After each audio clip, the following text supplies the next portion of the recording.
स्वागत है आपका। ब्रेक के बाद भारतीय अंतरिक्ष यात्री शुभांशु शुक्ला अंतरिक्ष से वापस आ गए हैं।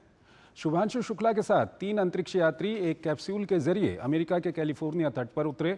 शुभांशु के अंतरिक्ष से वापस आने से जहां एक ओर भारत में खुशी की लहर है, वहीं शुभांशु की ये यात्रा भारतीय मानव अंतरिक्ष कार्यक्रम के लिए काफ़ी महत्वपूर्ण मानी जा रही है। आइए आपको एक रिपोर्ट दिखाते हैं और बताते हैं कि कैसे ये यात्रा भारत के लिए काफ़ी महत्वपूर्ण साबित हो सकती है। The ocean there, Dragon is about to touch down in just a few seconds here. करोड़ों भारतीयों के साथ दुनिया की नजरें टिकी थी कैलिफोर्निया के तट पर। अरबों निगाहें उस पल के इंतजार में खड़ी थी जब एक्सियोम 4 मिशन सफलतापूर्वक वापसी के लिए इतिहास रचने के करीब थी। 18 दिन का लंबा इंतजार भारतीय समयानुसार करीब 3 बजे खत्म हुआ। शुभांशु शुक्ला के साथ 3 अंतरिक्ष यात्री की धरती पर वापसी के साथ। शुभांशु जब कैप्सूल से बाहर आए तो उनके चेहरे पर वही चिर परिचित मुस्कान थी। हाथ उठाकर उन्होंने सबका अभिवादन किया। शुभांशु के चेहरे पर सफलता की चमक थी तो संतोष भी साफ नजर आ रहा था। ये क्षण भारत के लिए भी ऐतिहासिक था क्योंकि शुभांशु पहले भारतीय हैं जिन्होंने किसी निजी मिशन के तहत अंतरराष्ट्रीय अंतरिक्ष स्टेशन की यात्रा की और सुरक्षित वापस लौटे। दरअसल एक्सियोम 4 की धरती पर सफलतापूर्वक वापसी के साथ अंतरिक्ष कार्यक्रम में एक नए युग की शुरुआत हो चुकी है। बहरहाल मिशन के दौरान शुभांशु ने न केवल भारतीय अंतरिक्ष प्रयासों का प्रतिनिधित्व किया बल्कि वैश्विक स्तर पर वैज्ञानिक शोध और तकनीकी प्रयोग में भी अपना बहुमूल्य योगदान दिया। इसलिए एक्सियोम 4 मिशन को भारत की वैज्ञानिक क्षमता और अंतरिक्ष अनुसंधान में बढ़ते कदमों का प्रतीक माना जा रहा है। मिशन पायलट के तौर पर शुभांशु की जिम्मेदारी लॉन्चिंग और वापसी के दौरान स्पेसक्राफ्ट उड़ान के दौरान सिस्टम की जांच करना, आईएसएस के साथ डॉकिंग की प्रक्रिया को संभालना और बोर्ड पर होने वाले ऑपरेशनों में सहयोग देना शामिल रहा। आईएसएस पर प्रवास के दौरान शुभांशु ने विभिन्न शोध प्रयोगों को अंजाम दिया। वह स्पेस बायोलॉजी, बायोटेक्नोलॉजी, स्वास्थ्य विज्ञान और सांस्कृतिक प्रतिभाग से संबंधित 60 से ज्यादा प्रयोग को अंजाम दिया, जिनमें से 7 भारत के नेतृत्व में हुए।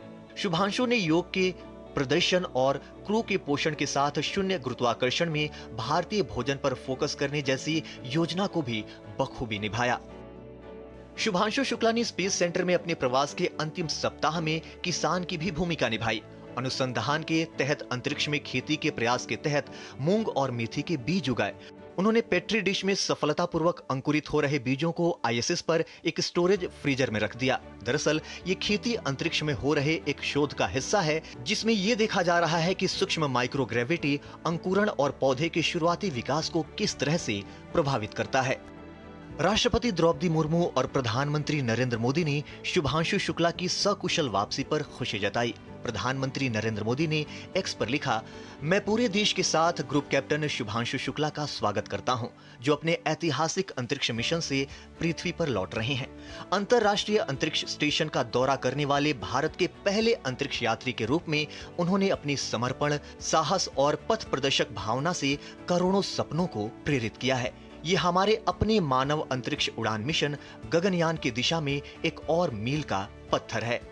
बहरहाल शुभांशु की यात्रा मिशन अंतरिक्ष की तरफ एक कदम भर नहीं है बल्कि भारत की एक बड़ी छलांग है जो न सिर्फ देश को विश्व गुरु बनाने में मदद करेगा बल्कि आने वाली पीढ़ियों के लिए उम्मीद और प्रेरणा का स्रोत बनेगा। और इस खबर पर बात करने के लिए हमारे साथ जुड़ रहे हैं अजय लेले, स्पेस एक्सपर्ट हैं, उनसे हम बातचीत करेंगे। अजय जी, बहुत बहुत स्वागत है आपका हमारे इस कार्यक्रम में। अजय जी, सीधा सवाल आपसे यह है कि इन 14 दिनों में शुभांशु ने क्या कुछ अंतरिक्ष के ऐसे रहस्य हैं जिनका अनुभव किया, जिनको सीखा या जो वहाँ पर उन्होंने प्रयोग किए वो भारत के जो काम आ सकते हैं? क्या कुछ ऐसे प्रयोग हैं, ऐसे रहस्य हैं जो उन्होंने वहाँ पे सीखे हैं या अनुभव किए हैं? अजय जी। मेरे विचार से हमें खाली ये 18 दिन जो अंतरिक्ष स्टेशन पे रहे थे उसी के बारे में बात नहीं करनी चाहिए, क्योंकि उनका जो सफर शुरू हुआ था वो 2019 के ट्रेनिंग से शुरू हुआ था। वो पहले रूस में ट्रेनिंग हुआ, फिर भारत में ट्रेनिंग हुआ, किसी यूरोपियन एजेंसी के साथ ट्रेनिंग हुआ, फाइनली उनका नासा में भी ट्रेनिंग हुआ। सो उन्हें ऊपर जाने से पहले बहुत अच्छी तरह से हर पहलू के ऊपर ट्रेन किया गया था। अगर हम उनका मिशन देखें तो वो मिशन में भी शुरुआत में लॉन्चिंग में कठिनाइयाँ आई थी। वेदर के कारण मिशन डिले हुआ था, फिर इंटरनेशनल स्पेस स्टेशन में कुछ प्रॉब्लम्स थे। तो अगर हम ये पूरा उनका मिशन का परीक्षण करें तो हमें ये पता चलता है पहली चीज़ तो कि वो एक मेंटली बहुत स्ट्रांग इंसान है। क्योंकि अगर आप मेंटली स्ट्रांग नहीं होते तो इतने सारे जो बाधा आई थी मिशन के दौरान उससे ऊपर उभर के नहीं आते। जब उनका मिशन सक्सेसफुली 25 जून को लॉन्च हुआ और उनका डॉकिंग भी सक्सेसफुल हुआ और इंटरनेशनल स्पेस स्टेशन में उनका जो 18 दिन का समय था वो बहुत महत्वपूर्ण इसलिए था क्योंकि उन्होंने काफ़ी सारी जानकारियाँ ली, काफ़ी सारे एक्सपेरिमेंट्स किए। वो एक बड़े ग्लोबल ग्रुप का हिस्सा थे। 4 अंतरिक्ष उनको मिला के गए थे। टोटल 60 एक्सपेरिमेंट्स किए गए थे ये 4 अंतरिक्ष द्वारा। अगर हम अब देखेंगे तो एक्सियम 4 एक प्राइवेट एजेंसी है, एक्सियम एजेंसी है, उनका एक चौथा मिशन था जहाँ पे वो अंतरिक्ष को लेकर आसमान में गए थे। एक्सियम का खुद का एक एजेंडा है कि वो खुद का पहला एक स्पेस स्टेशन एस्टैब्लिश करना चाहते हैं जिसको प्राइवेट स्पेस स्टेशन कह सकते हैं। सो पहले 3 मिशन में भी और ये मिशन में भी एक्सियम ने भी काफ़ी सारे एक्सपेरिमेंट्स किए थे। अगर हम पूरे एक्सपेरिमेंट्स की बात करें तो कम से कम मेरे विचार से 20-22 कंट्री से ज़्यादा लोगों ने ये एक्सपेरिमेंट्स डेवलप करने में हिस्सा लिया था। भारत के 7 स्पेसिफिक एक्सपेरिमेंट्स थे और शुभांशु शुक्ला ने 5 नासा के एक्सपेरिमेंट्स में भी कार्यभाग किया था। भारत के जो एक्सपेरिमेंट्स थे वो इसरो ने इंटरनेशनल स्पेस स्टेशन के लिए पहली बार ऐसे एक्सपेरिमेंट्स डेवलप किए थे। इसरो ने काफ़ी सारी प्रगति की है लेकिन आज तक इसरो के पास एक मौका नहीं था कि वो माइक्रो ग्रेविटी में एक्सपेरिमेंट्स कर पाए क्योंकि अंतरिक्ष में जाने वाले शुक्ला ग्रुप कैप्टन ये पहले अंतरिक्ष यात्री हैं। सो इसरो के पास ये पहला मौका था कि वो इंटरनेशनल स्पेस स्टेशन में माइक्रो ग्रेविटी में एक्सपेरिमेंट कर पाए। तो इसरो ने डिपार्टमेंट ऑफ बायोटेक्नोलॉजी के साथ कोलैबोरेट किया, इंडियन इंस्टीट्यूट ऑफ साइंसेस के साथ कोलैबोरेट किया और 1-2 एजेंसी भारत की जिनके साथ कोलैबोरेट किया और उन्होंने ये एक्सपेरिमेंट्स को डिजाइन किया।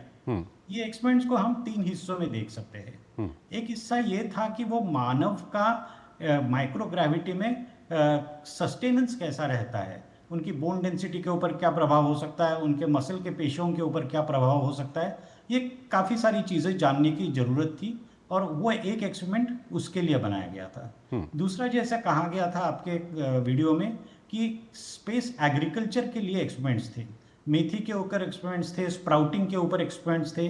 तो आने वाले दिनों में भारत का प्रोग्राम खाली ये मिशन तक सीमित नहीं है। आने वाले दिनों में भारत एक गगनयान प्रोग्राम करने जा रहा है जिसमें भारत के अंतरिक्ष आसमान में जाएंगे। जरूरी है कि भारत के अंतरिक्ष जब आसमान में जाएंगे तो उनको जो खाने की ज़रूरत होगी वो भारतीय मूल के लोगों को जिस खाने में रुचि होती है वैसे ही खाने की ज़रूरत होगी। तो ये एक्सपेरिमेंट्स एक agriculture in broad sense and Indian food in a narrow sense I can say कि एक्सपेरिमेंट्स किए गए थे। और तीसरा एक्सपेरिमेंट माइक्रो अलगी के ऊपर था, तो बेसिकली ऑक्सीजन के बारे में, बायोफ्यूल के बारे में जानने की कोशिश की गई थी। सो भारत के जो आने वाले मिशंस हैं उसको ये एक्सपेरिमेंट्स का काफ़ी फायदा होगा। ठीक है अजय जी, काफ़ी विस्तार से आपने ये जानकारी दी। मुझे अब दूसरा सवाल आपके सामने रखने की ज़रूरत भी नहीं पड़ रही है। यहाँ पे काफ़ी विस्तार से आपने बताया कि वो क्या कुछ वहाँ से जानकारी लेके आए हैं और किस तरह से ये भारत का जो आने वाला मानव मिशन है उसमें काम आएगा। बहुत बहुत शुक्रिया अजय जी हमारे साथ जुड़ने के लिए और अपना विश्लेषण हमारे दर्शकों के साथ साझा करने के लिए। यहाँ पर हम एक छोटा सा ब्रेक लेंगे और ब्रेक के उस पार आज की कुछ और महत्वपूर्ण अंतर्राष्ट्रीय खबरें आपको बताएंगे।